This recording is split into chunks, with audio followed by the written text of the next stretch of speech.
महाशिवरात्रीविषयी शिवरात्रीची संपूर्ण माहिती. महाशिवरात्र म्हणजे काय? महादेव आणि पार्वती देवीच्या विवाहाचा हा पावन दिवस म्हणजेच महाशिवरात्री हा सण म्हणून साजरा केला जातो. हा दिवस सर्व भक्तांमध्ये मोठ्या उत्साहाचा सण असतो. आपल्या आराध्याला प्रसन्न करण्यासाठी भक्त व्रत आणि पूजन मनोभावे करतात. हिंदू धर्मात महाशिवरात्रीला पवित्र आणि धार्मिक पूजा, रुद्राभिषेक किंवा मग महादेवाची पूजा, होम, हवन इत्यादी अत्यंत महत्त्वाच्या विधी या महाशिवरात्रीला केली जातात. महाशिवरात्र म्हणजेच हा भगवान शिव आणि पार्वती देवी यांच्या दिव्य विवाहाचा प्रतीक सुद्धा मानलं जातं.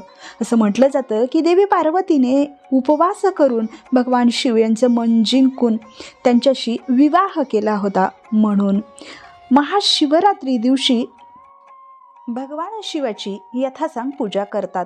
हा सण एक हिंदू सण आहे जो दरवर्षी फेब्रुवारी ते मार्च दरम्यान शिवनामाच्या स्मरणार्थ साजरा केला जातो.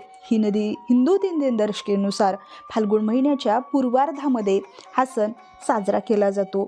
शिव पार्वतीच्या लग्नाचे स्मरण करतो. या दिवशी शिव त्यांचे दैवी तांडव नृत्य सुद्धा केले होते, म्हणून सुद्धा महाशिवरात्रीचा सण साजरा केला जातो. या जीवनामध्ये जगामध्ये अंधार आणि अज्ञानातावरती मात करायचे म्हणूनच शिवनामाचे स्मरण केले जाते, उपवास केली जाते. भाविक रात्रभर जागरण करतात आणि शिव मंदिराला भेट देऊन शिवनामामध्ये भक्तीमध्ये तल्लीन होऊन जातात.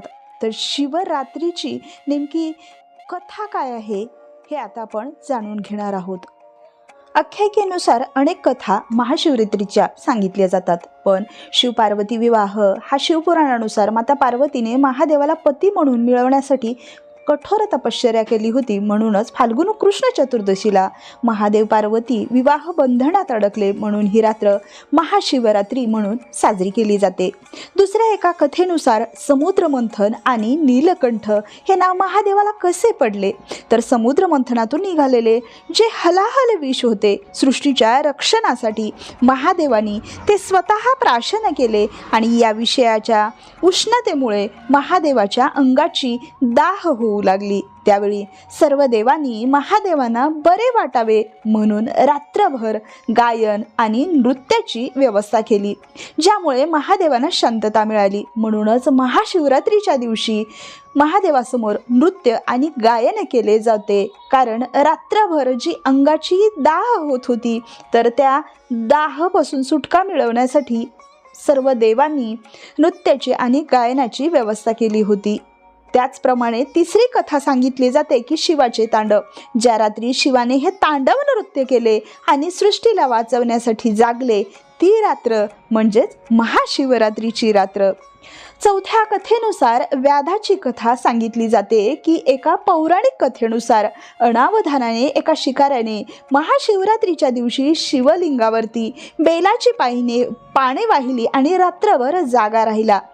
त्या व्याधाच्या न कळत घडलेल्या पूजेमुळे शिवाने त्याला कशा पद्धतीने मोक्ष दिला असं म्हणलं जातं, कारण त्या व्याधाचं पाप एवढं वाढलेलं होतं की त्याच्या हातून न कळत महाशिवरात्रीची संपूर्ण रात्रभर बेलाच्या झाडावरती चढून त्या झाडाखाली जे शिवलिंग होतं त्या शिवलिंगावरती अनावधानाने किंवा न कळतपणे बिल्व पत्रांचा जो अभिषेक झाला, त्यामुळे त्याचं हृदय अत्यंत पावित्र्य झालं.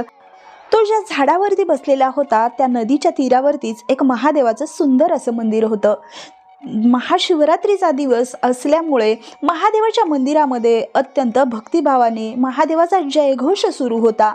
हर हर महादेवाचा नामघोष आणि महाशिवरात्रीचा तो परम पावित्र्य दिन हे संपूर्ण त्या व्याधाचे पाप क्षालन करण्यासाठी अत्यंत महत्त्वाचे होते. त्याच्या हातून न कळत बिल्वपत्राचा वर्षाव महादेवाच्या पिंडीवरती झाला आणि त्याने ओम नमः शिवाय या मंत्र उच्चाराचा नामघोष केला. त्यामुळे त्याचं संपूर्ण पाप नष्ट झालं आणि त्याला दिव्य देह प्राप्त झाला, किंवा मग महादेवाच्या कैलास पर्वतावरती त्याला अढळ स्थान प्राप्त झाले.